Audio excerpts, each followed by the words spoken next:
this was the first time that people who otherwise could have been like in boy bands were in heavy bands. And my mind was just not ready to process that.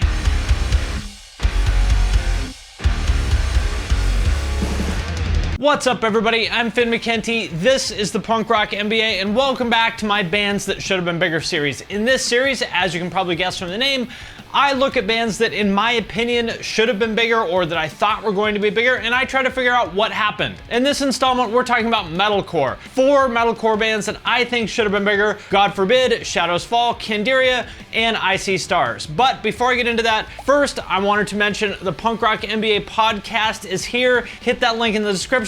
And second, I want to thank Skillshare for sponsoring this video. You guys know that I'm a huge believer in self-improvement and self-education and building the skills that you need to bring your ideas to life, and Skillshare is a great way to do exactly that. But what a lot of you may not know is that I've actually worked in online education as my day job for the last 7 years, and I sincerely believe in Skillshare. This stuff can and will change your life if you actually put in the work. There's tons of content to explore, real projects to create, and also, very importantly, the support of fellow creatives. And I could go on forever about all the great classes they have, but just a few that I personally suggest are Gary Vaynerchuk's social media class. Honestly, I don't think that I would be here doing what I am now without some of the things that I've learned from him about social media. Also, Rand Fishkin's Introduction to SEO. He's kind of like the Tony Hawk of SEO and just generally an incredibly insightful guy. And also Jessica Hish's Hand Lettering for Designers. She's one of the absolute best in the game at hand lettering, and I love learning from her. Skillshare is also incredibly affordable. If you get an annual subscription, it actually works out to less than $10 a month. So click the link in the description to get 2 free months of premium membership and explore your creativity. And with that out of the way, let's get into it. We are the new rulers of this world.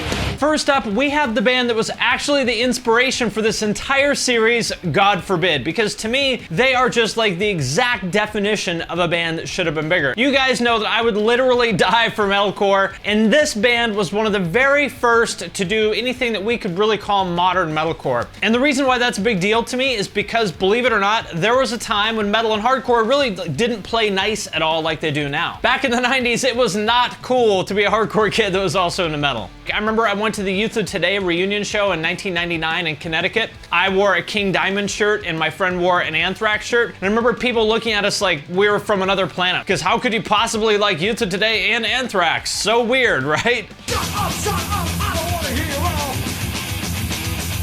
all. Or a couple years before that, I had a Vulgar Display of Power shirt that I would wear to shows and people would laugh at me for it. No.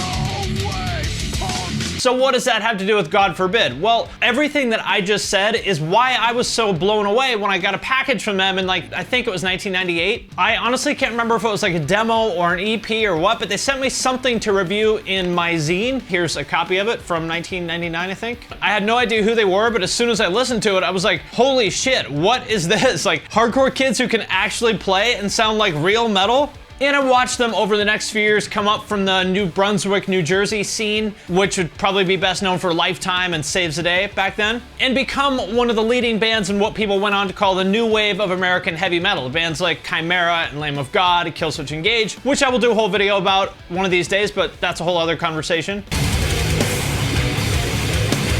And to be clear, it's not like they were a failure or anything like that. They were a successful band for sure. They were around for probably about 15 years in total, I guess. They put out, I think, like 6 albums on Victory and Century Media, super legit labels. They did Mayhem. They toured with pretty much any metal band you can think of during that time. It's just that even though they were so groundbreaking and pioneering, they never really made it quite to the very top of the genre because that spot was occupied by Killswitch Engage. And they eventually broke up in, I believe, 2013 for pretty much the same reasons that a lot of bands in this sort of tier break up. Those like mid-tier bands that have been grinding for 10 or 15 years and getting some success, but hitting a ceiling that they can never quite break through. Same 5 guys. There's not too many bands out there that can say that or can put up with each other with our little quirks that we all have. Their guitarist, my good friend Doc Coyle, said this when he quit the band, which I think kind of says it all. Unfortunately, touring with the band last year proved to be unsustainable from a financial survival standpoint. I was homeless, in debt, and needed to figure something out because this lifestyle I was living was not working.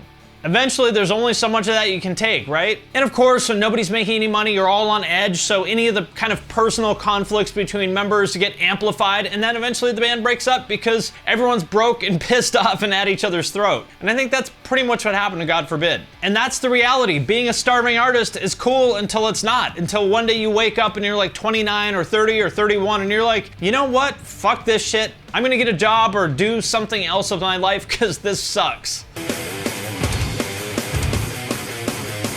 And by the way, this is why I talk about business as much as I do, because I want to help people either avoid getting to this point, or if you do get to this point, figure out what that plan B is. Anyhow, as far as why they didn't get bigger, again, I think it kind of comes down to the same things that are true of a lot of bands. They were very solid musically. I think their shit 100% holds up to this day. Even going back to like their first album from '98, in my opinion, still sounds great, and they were like 18 when they did that.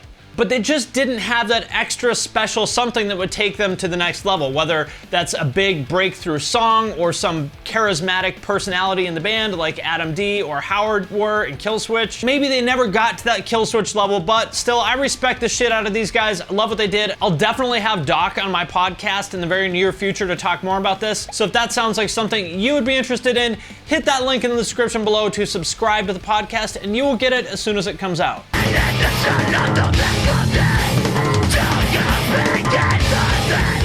And next up, another super original, groundbreaking, pioneering 90s band, Candiria. If you're not familiar, these guys were a super unique band that kind of combined jazz and death metal and rap in a way that I can't really say I've heard anybody do before or since. They started out in the early 90s as more or less just a straight up death metal band, like on their Inverted Kingdom demo. But by the time their first album came out in 1995, Surrealistic Madness, they turned into something a lot more interesting than that. That sounded like this.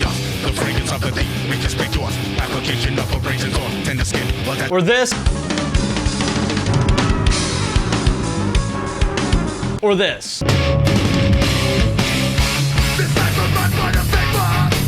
I got Surrealistic Madness in, I think, 1996, just on a whim. I saw it at the record store. It had a cool metal-y kind of logo. I'd heard about them in some hardcore zines, and I was like, sure, why not? I was expecting it to sound like, I don't know, Marauder or something. Definitely did not sound like Marauder, but I was immediately into it because actually I grew up listening to jazz because my mom was into jazz and fusion and stuff. So me being into death metal and growing up on jazz, this made perfect sense to me.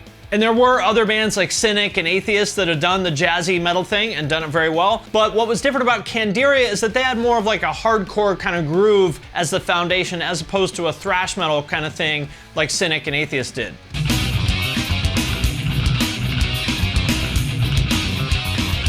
They even had a song in that album that's just straight up fusion, no metal at all. And I know that they don't like it. They actually took this off the later pressings of the album because Ken didn't think it was well done. But I personally enjoyed it and still do. And I think it's pretty impressive to show that they could do everything from death metal to this.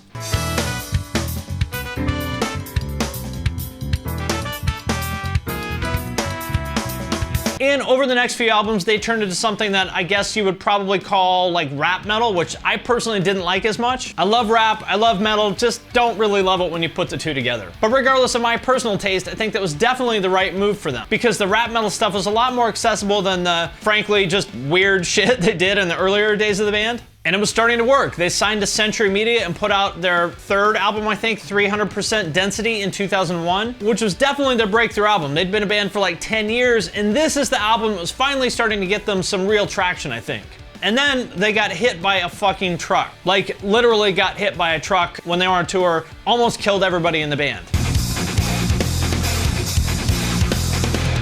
They got fucked up in that accident. This was not a fender bender. They were all seriously injured, and as I recall, took them out of commission for a good like year and a half, 2 years. But they did come back. They actually called their next album What Doesn't Kill You as like a reference to the accident. What doesn't kill you makes you stronger. And for a while, it seemed like they just kind of picked up where they had left off. The video for Blood started to get quite a bit of airplay on the newly resurrected Headbangers Ball.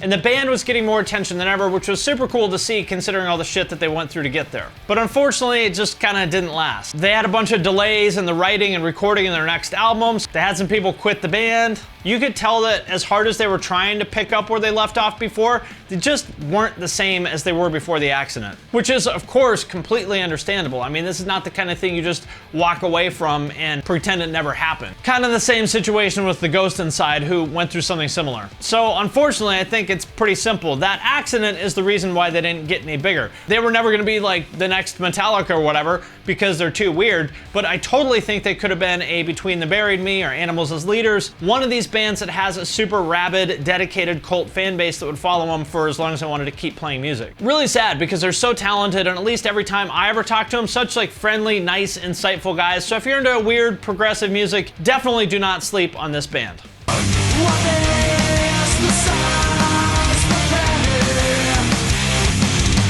And next up, Shadows Fall, who in a lot of ways kind of have the same story as God Forbid. You've heard me like kind of jokingly use the term At the Gates core to describe all those like 2000s metalcore and deathcore bands that pretty much just like shamelessly ripped off At the Gates riffs, threw some breakdowns in there. But before all those bands came along and did it, Shadows Fall were among the very, very first people to come out of kind of the hardcore scene, along with Darkest Hour, and do something that combined like hardcore with melodic death metal, which at the time was a super new idea. I mean, listen to this. This is from 1997, way before pretty much anybody in the hardcore scene was aware of melodic death metal.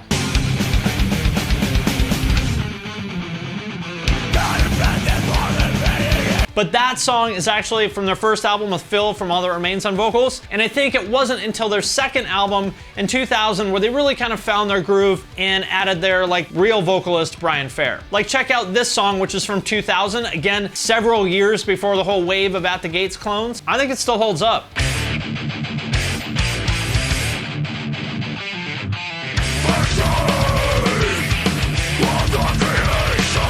So all of that being said, even though the melodic death metal thing was a super new idea in the hardcore scene, I wasn't at all surprised to see these guys do it, because as a lot of you probably know, Shadows Fall's vocalist Brian Fair was previously in a band called Overcast.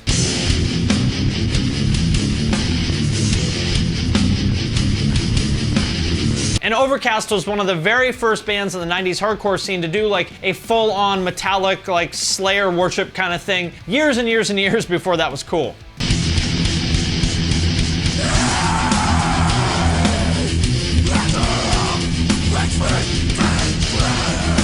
And unfortunately, they also never got the attention they deserved. I saw them with, I want to say, Disembodied in maybe 97 or 98, and there were like 40 people there. Super innovative band, but I think, like a lot of pioneering bands, just a few years ahead of their time. I love all their stuff, but I would suggest you check out their first full-length album, Expectational Delusion.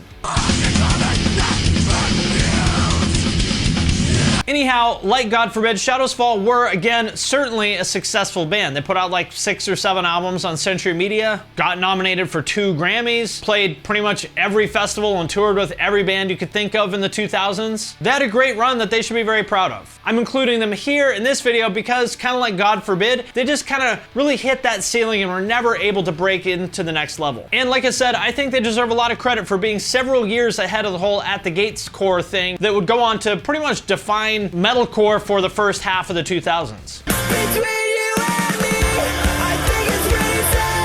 And switching things up to the next generation of metalcore, we have Icy Stars. Again, I really want to stress that I'm not calling any of these bands failures, because they're not. Like, Icy Stars is still around. They have 580,000 monthly listeners on Spotify as of now. They put out like 5 albums on Sumerian, and they're still out there doing great tours. They just came through here with Our Last Night and The Word Alive. So by no means are they a failure or anything like that. It's just that if you asked me 9 or 10 years ago where they would be in 2020, I would have told you that they would kind of be in the spot that Asking Alexandria is currently occupying. And I say that because if you go back to 2009 or 2010, right around when Sumerian also signed Asking Alexandria and the crown of this scene was still up for grabs, they were one of the hypest bands. I was obviously a lot older than their fan base, which was like 9th grade girls, so it wasn't for me necessarily. But even so, I could totally see how much buzz they were getting on MySpace back when their first album 3D came out, which I think was 2009.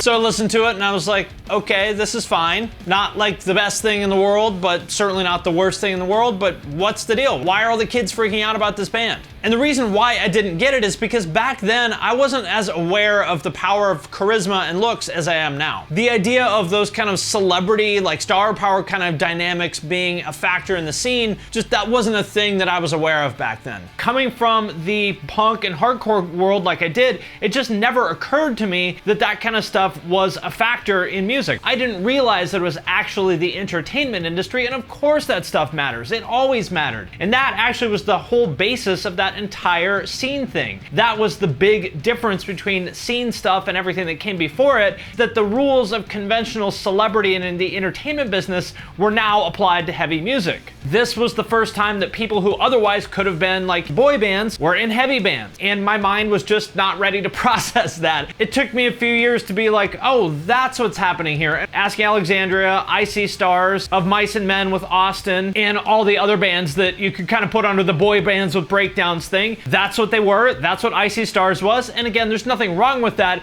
It's just a pattern that my brain was not yet ready to recognize, and that's why I didn't understand why this band was getting buzz. So maybe they weren't necessarily breaking any great new ground musically, but in terms of the look and image and all the other things that go into why a band becomes popular, they nailed all that shit, and that is why they were getting traction. I just couldn't see it. Cute scene boys playing super trendy scene metalcore at exactly the same time that that whole thing was exploding? Of course they got buzz. Speaking of which, my wife was into a lot of this stuff when she was younger, but she never liked Icy Stars. She was into Of Mice and Men and Asking Alexandria and all that stuff, but she just kind of skipped this band for whatever reason. But when I was watching one of their videos, researching this, she walked by and saw it and she was like, holy shit, their singer looks like that? God, no wonder all the scene girls like this band. He looks like a Hollister model. She's not wrong. That is a beautiful man. So what happened? Why didn't they become the next Asking Alexandria? Well, I think there were two reasons. The first is that I think they made a little bit of a misstep with their second album, The End of the World Party.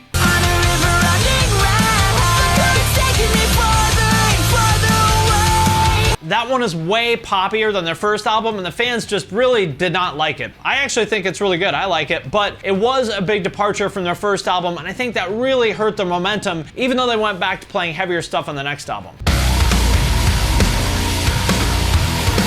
And secondly, and more importantly, I think they just didn't really have like a clear vision of where they wanted to go with their career. As compared to like Bring Me the Horizon, they made a lot of big musical stylistic changes that alienated a lot of their fans, but they were able to get away with it because they had a bigger vision. It worked out because it was a calculated risk on their part. They had a plan, whereas I don't get the sense that Icy Stars did. And to be super clear, I am not at all criticizing them for that. They were like literally kids when they got signed. I think they were like 15, 16, 17 when they got signed. I think they were a bunch of kids that just like got thrown into the deep end and did their best to figure it out. I mean, what else can you do, right? And probably if you asked them now, they would tell you that they would have done things a little bit differently, you know, hindsight being 20/20. But how many of us can really say that we would have done a better job than they did at their age? Speaking for myself, I can tell you I would definitely have fucked the whole thing up. So even if maybe they made a few missteps at the beginning of their career as kids kind of stumbling through this thing, the fact of the matter is they're still here, they're still playing music for a living, and I don't know, I would call that a win.